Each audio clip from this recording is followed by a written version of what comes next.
नमस्कार दोस्तों। आज हम जानेंगे कि आखिर एक लोटा जल चढ़ाने से भगवान शिव इतने प्रसन्न क्यों हो जाते हैं। क्या आपने कभी सोचा है कि पूरे ब्रह्मांड के स्वामी भगवान शिव, जिन्हें न धन की आवश्यकता है न वैभव की, वे आखिर केवल एक लोटा जल से ही क्यों प्रसन्न हो जाते हैं। इस प्रश्न का उत्तर जितना सरल दिखाई देता है, उसका आध्यात्मिक अर्थ उतना ही गहरा है। आइए शास्त्रों और धार्मिक कथाओं के माध्यम से इस रहस्य को समझते हैं। भगवान शिव को भोलेनाथ कहा जाता है। उनका स्वभाव अत्यंत सरल और करुणामय है। वे अपने भक्त की संपत्ति नहीं, बल्कि उसके हृदय की सच्ची श्रद्धा को देखते हैं। इसलिए चाहे कोई राजा हो या गरीब, यदि वह सच्चे मन से भगवान शिव को एक लोटा जल भी अर्पित करता है तो भोलेनाथ उस पर प्रसन्न हो जाते हैं। लेकिन प्रश्न यह है कि जल ही क्यों। इसका पहला कारण हमें समुद्र मंथन की कथा में मिलता है। जब देवताओं और असुरों ने समुद्र मंथन किया, तब सबसे पहले भयंकर हलाहल विष निकला। उस विष की ज्वाला से तीनों लोग संकट में पड़ गए। तब समस्त सृष्टि की रक्षा के लिए भगवान शिव ने बिना किसी स्वार्थ के वह विष अपने कंठ में धारण कर लिया। उसी क्षण उनका कंठ नीला पड़ गया और वे नीलकंठ कहलाए। धार्मिक मान्यता है कि उस विष की तपन को शीतल करने के प्रतीक स्वरूप भक्त भगवान शिव को जल अर्पित करते हैं। यह केवल एक परंपरा नहीं, बल्कि उस महान त्याग के प्रति हमारी कृतज्ञता का भाव है। लेकिन केवल यही कारण नहीं है। शास्त्र बताते हैं कि जल पवित्रता, शांति और जीवन का प्रतीक है।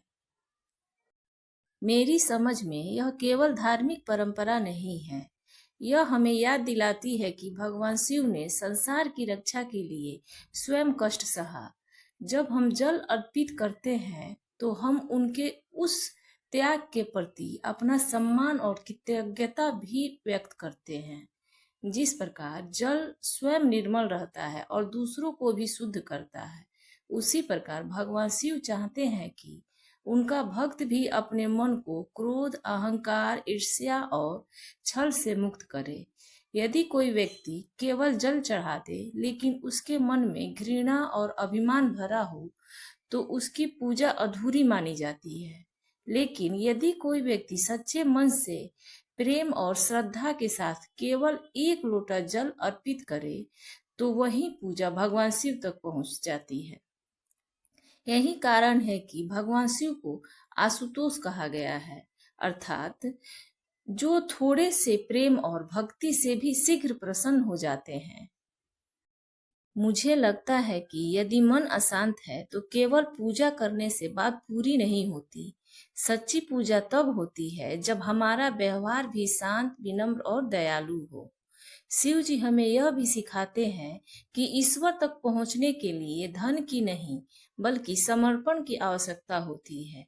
महंगे आभूषण, विशाल मंदिर या बड़ी पूजा सामग्री से अधिक मूल्यवान एक सच्चा हृदय है।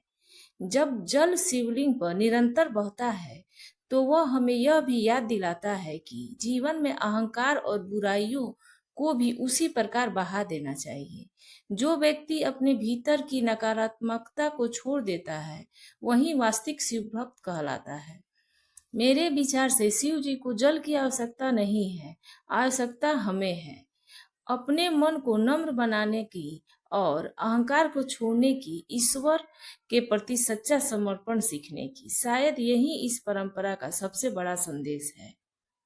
तो दोस्तों, अगली बार जब भी आप भगवान शिव को एक लोटा जल अर्पित करें तो केवल जल ही नहीं, अपने मन का अहंकार, क्रोध और स्वार्थ भी उनके चरणों में समर्पित कर दें। यही सच्ची शिव भक्ति है और यही पूजा का वास्तविक महत्व है। अगर आज की इस कथा ने आपके मन में भगवान शिव के प्रति श्रद्धा को और गहरा किया है, तो आइए हम केवल जल ही नहीं, अपने अच्छे कर्म भी शिव जी को समर्पित करने का संकल्प लें। यदि आपको भगवान शिव के प्रति अटूट श्रद्धा है तो कमेंट में श्रद्धा से ओम नमः शिवाय अवश्य लिखें। वीडियो पसंद आया हो तो इसे अपने परिवार और मित्रों के साथ साझा करें ताकि शिव भक्ति का यह सुंदर संदेश अधिक से अधिक लोगों तक पहुंचे।